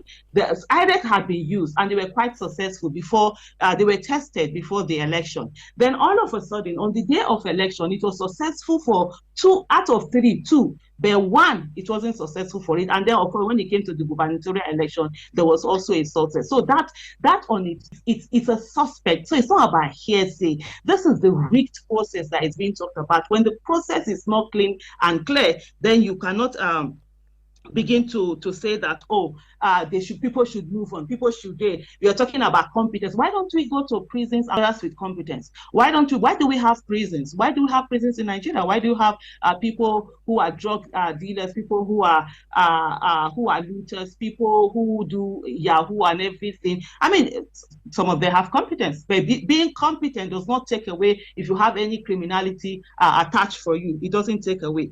And then on the issue of liking Tinubu or not, like what business does anybody have with liking Tinubu or not liking Tinubu? From 2015 to 2023, May 29, 2023, a lot of people also said I don't like Buhari. The same Buhari that they said I don't like is the same Buhari that this administration, this illegal administration, is now saying that it was incompetent, that the problems that they made they did. The person with you in the studio defended the same Buhari administration. I'm sure probably would have said that I didn't like Buhari, but today they are ready to now admit that this was an absolute failure, incompetence, a lot of corruption that went on in that administration. And so people should understand that the business of nation has nothing to do with whether anybody is liking anybody. It's not, politics is not a romance affair. Governance is not a romance affair. Every one of us, we have people that we have romantic relationship with, and that's where it should bother us whether we are liking or we are not liking. The issues here are the issues on ground, where is this person the person that has the mandate of the people, or is this person the person that does not have the mandate of the people? Another thing I would also like to say is that there are places where Labour Party won election, Peter Obi won election, but they are still contested because the process wasn't followed through the way they're supposed to be. There was suppression of votes. We talk about, when you're talking about this person is like, this person did this. Lagos, APC lost Lagos, APC lost Kano, APC lost Kaduna, APC lost Katsina. Katsina is the state of the then president. Nasarawa, APC lost it. Nasarawa was the state of their chairman. Was this other one, Kano, they lost it. Lagos was where even the candidate. Some of this, even though there was win, it's not about just to win. It's about ensuring that the process itself goes the way that is supposed to be, and that's the process that is being talked about. And therefore, another thing, I see a lot of the speakers who had come and say that, you caused violence, you did this violence. I'm from Edo State. I am an Esako woman. I'm from Kukuruku Empire. I've never said Esakoronu. I've never used the term to come and say there's a superiority that I have as an Esako woman, and then people should not be, or Edo as an Edo person, or Edo Ronu, or there's a superiority, or whatever it is. And then we now begin to have people that will begin to be killed. The person with you there in the studio went out to use this term, even though he will come out to be defended in all sorts of ways. There was either a message or a video, I can't remember what it is, that he specifically did after they saw how much they were not wanted, even in that same Lagos state. When we were talking about, we did a lot of work. We went around, we were going to people. The candidate I supported, and this is this, supporting a candidate is not a life sentence. I support a candidate, he gets into office, doesn't mean I have to support him. Though, of course, it's understandable if you have to keep on licking their feet to be able to get something that you want them to give you one way or the other. People have opportunity to do that. I've supported candidates from 2011. 1993 was the first time that I voted, and I'm surprised somebody is saying here that, oh, that 2023 election is the freest, is the whatever election. 1990, we stood behind the candidates. This is the worst election that Nigeria has ever had, and I hope this will be the worst that it will ever have again, because to cost the next generation or the next people that they will ever have something like this again, God forbid, let it not be what would happen. And so there was nothing. People in that way, he came out after that election, they had lost to say, oh, they had to do what they needed to do, whatever. And you saw the horrific things that happened in Lagos State on March 28, 2023, where people were literally beaten, people lost their lives. People, even during the presidential election, people were beaten at their polling units. We still have the pictures of the woman who was injured in her face, that is the can-do spirit of Nigeria, who still refused, who still came back, and she voted for her candidate and ensured that her right was not taken away from her. And so you have issue of the killings, the maiming. Is it MC Oluomo? Who does MC Oluomo support again? Yet he called on mayhem to be put on people. And at the end of the day, the police will come out and sort of begin to defend him. Just like I said, you saw the judges where their language, their words, their body language and everything looked more as if they were defense counsel than justices of the people that they were supposed to be. So these are the issues. And no matter how much you go around saying that, oh, it doesn't matter. They bring the issues that were on the table. What are these issues? Oh, it doesn't matter. It's the competence. So why don't you go get terrorists to come and be your president? And since it's this incompetence that you're looking for. Drug trafficking and money laundering case and $460,000 for future were the issues. 25% in FCT was the issue. Fourth certificate, INEC not following its guideline were the issue. VP's double nomination was the issue. And of course, you saw how the justices would, in the judgment, how they explain all of that away. Election rigging was the issue. Dual citizenship and perjury. Because when you write something on oath, that's why there's that certified true copy and all of you are writing it on oath.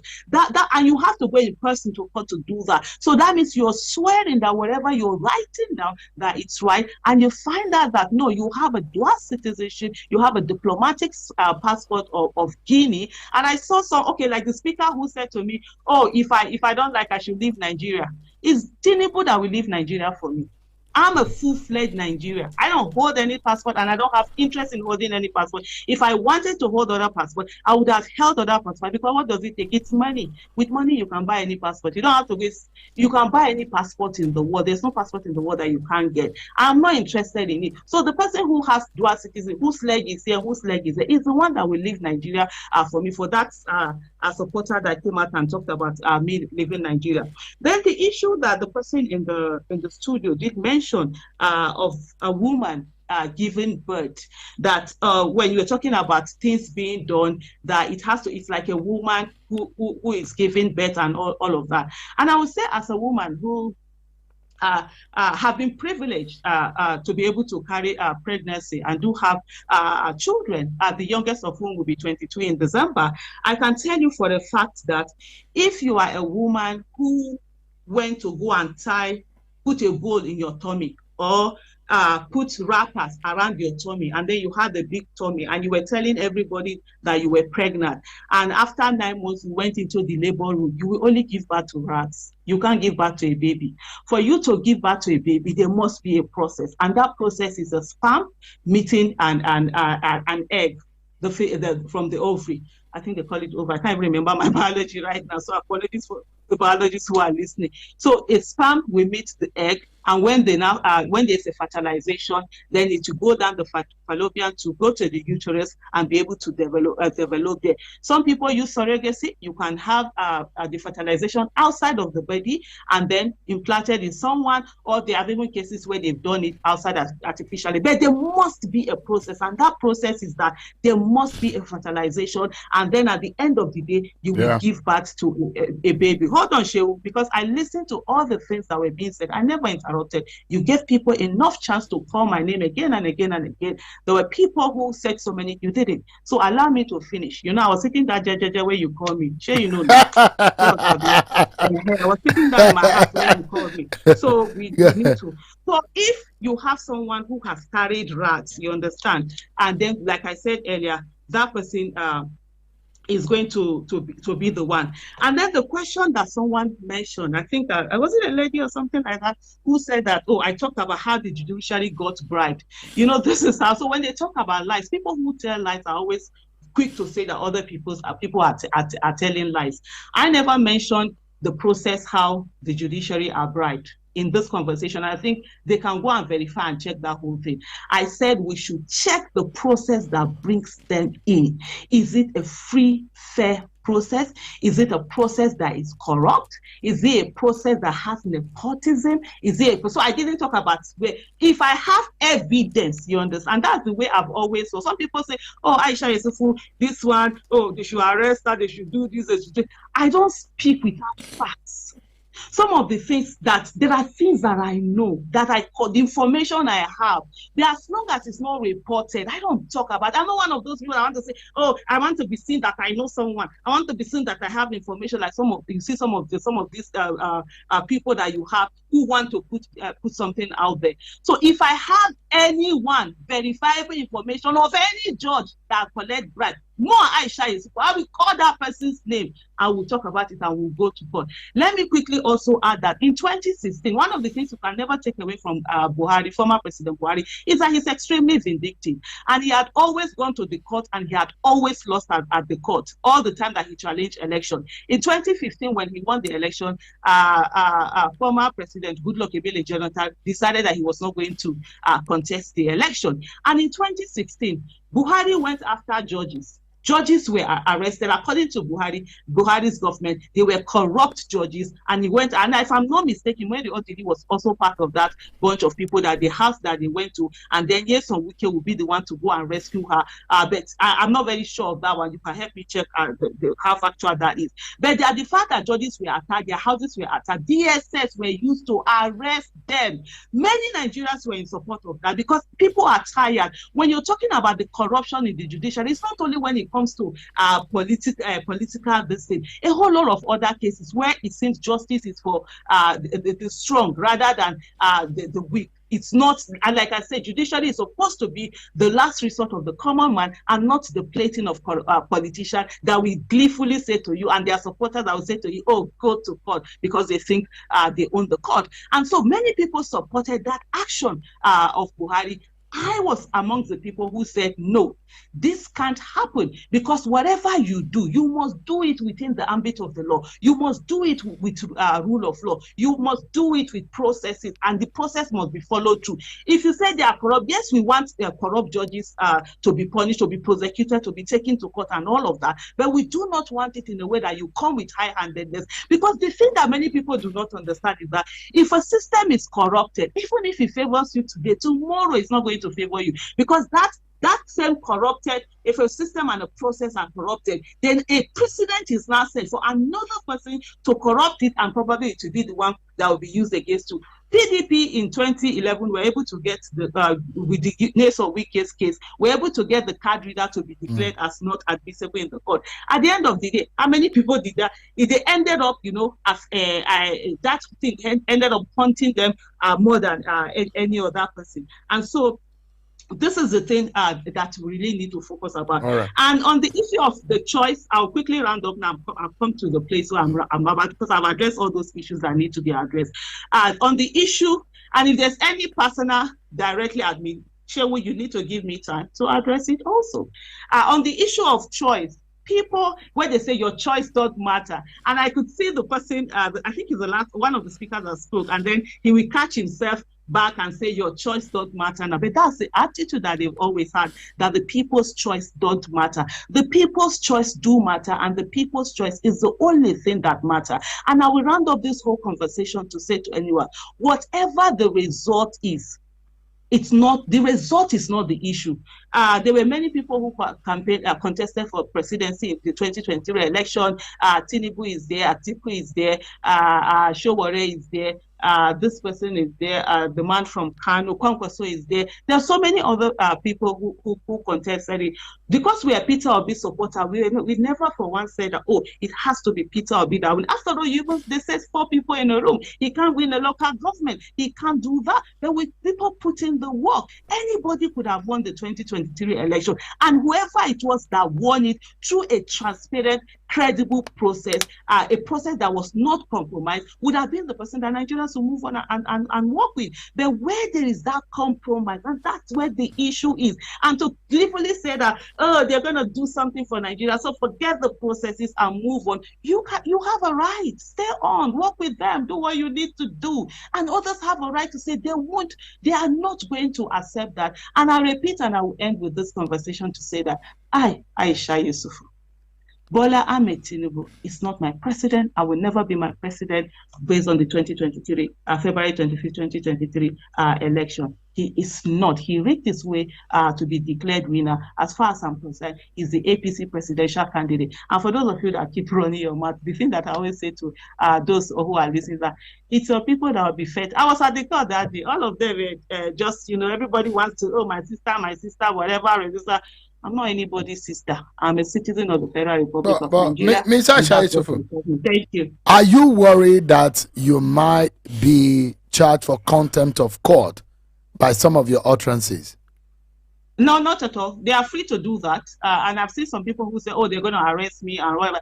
What's the big deal? Let me tell you something. The people who are in prison are actually more safer and freer than the people who are out of Nigerian prison. So contempt of court, let the court feel free. The court should focus on the fact that it's the one on trial, and it hasn't shown Nigeria that it's actually independent and it's for justice. And so until they get there, they don't have the moral justification to do anything, but they have the right to be able to charge me for contempt of court. I'm ready for that at any time. Anything I do, I'm not one who miss words anyhow. Right from as a child, everything, I'm always ready for it. And I look at what's the worst case scenario. The worst thing that any of those judges, even when I go to court, is that they will sentence me to death.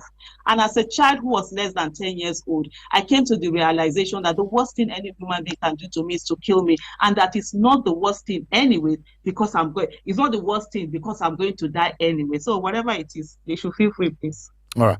Dayo, let me get your final thought. Thank you very much, Sheil. I think moving forward, we need to realize that we have a country to lead. We have a country that has a chance at prosperity and growth. We have seen the various coups on the belt of Africa, from Mali to Niger, and more recently Gabon. The best military government cannot be compared to the worst democracy. And so we must stop wishing our country negative. We must stop wishing our country destruction. We must stop wishing our country military coup. It doesn't make you any patriotic. We must stop wishing our president evil and dead. Like one of the callers said, no matter what you say or profess about your president or not your president, the reality is that if you go and sit for an exam today and they say who is the president of Nigeria, if it's not Bola Ahmed Tinubu, you will fail that exam. If you stand anywhere and they ask you who is the president of your country, and you mention this particular candidate who was wearing black throughout the election, you will fail that election. Or you fail that exam. We have one president, as upheld by the Court of Appeal, His Excellency President Bola Ahmed Tinubu, GCFR. And so we have a duty to rally around the president and the government, the APC-led administration, to support him to succeed and build Nigeria. The fact is out there. 8.6 thereabout million people voted for him because of his ability to be the true unifier. If only perhaps the PDP and the Labour Party had the capacity of Asiwaju, if they had not separated their Siamese twins, perhaps they would have had a chance. But as evident in the election result, none of them got up to 7 million votes. They shared their vote to the benefit of the larger Nigerian people. 8 million Nigerians went out there on election day and voted for Asiwaju Bola Ahmed Tinubu. Today is the president. The vote has counted. This was not the days in the early 2000s when people would sit down and write votes somewhere. None of that happened in this election. So when somebody says this is the worst election in the history of Nigeria, I wonder where she was when Marisi Wu was the INEC chairman and all the shenanigans that happened here under the watchful eyes. But we have seen a progressive, independent, upwardly mobile INEC that is not yet at the point of perfection, but continues to aspire at every election cycle, improves on its processes. We must not throw away the baby with the bathwater. We must support Asiwaju to succeed. And on the final note, I want to use the opportunity to speak to young Nigerians. Many of them, in particular those under the age of 18, who are going to be our voters at the next 2027 election. They are all going back to school for their first term this September. On behalf of His Excellency Asiwaju Bola Ahmed Tinubu, the President and Commander-in-Chief of the Armed Forces of the Federal Republic of Nigeria, we want to wish you a safe journey back to school. We want to pray for God's guidance for you and your family. We want to encourage you that as you return to school, that you give your education the best of its commitment so that you can also achieve greatness someday. Don't be intimidated, never give up, and be assured that the president, your president, Bola Ahmed Tinubu, is working night and day to ensure that you can get value for your education and that by the time you are graduating from school, you have a job waiting for you and you can live in a Nigeria you are proud of. Thank you and God bless you. Thank you so much indeed. Dayo Israel, National Youth Leader of the APC, and also Ms. Aisha Yesufu, who is a supporter of Peter Obi and a rights activist. Thank you so much indeed for your thoughts tonight. Appreciate it. Drums got a break this time, and you weren't listening to a yelling this thing. Thank you. Bye-bye, everyone. Thank you so much. It's obvious we will not be able to dissect this whole issue in one single show, so this conversation continues, everyone. In the meantime, there are arguments that the judiciary is facing unprecedented blackmail and intimidation over the presidential election petitions, and on the other side of the coin, there are those who are clearly not satisfied with the position and decisions of the tribunal and would be approaching the Supreme Court. As it should be, it is within their right. Elections are the central institution of democratic representative government, and when millions of Nigerians went to the poll earlier this year, they had high hopes not only for their preferred candidate, but also for the outcome of the elections. Whether these expectations have been met or dashed, individuals have been answering that question today, and it's obvious that the reactions are mixed. Is justice served or will be served eventually? All fingers crossed. But it is important to state categorically that the country has a president and a commander-in-chief of the armed forces in person of Bola Ahmed Tinubu. In the final analysis, may Nigeria succeed. Thank you, everyone. I'm Sean Akimale. I'll see you next time. Bye for now.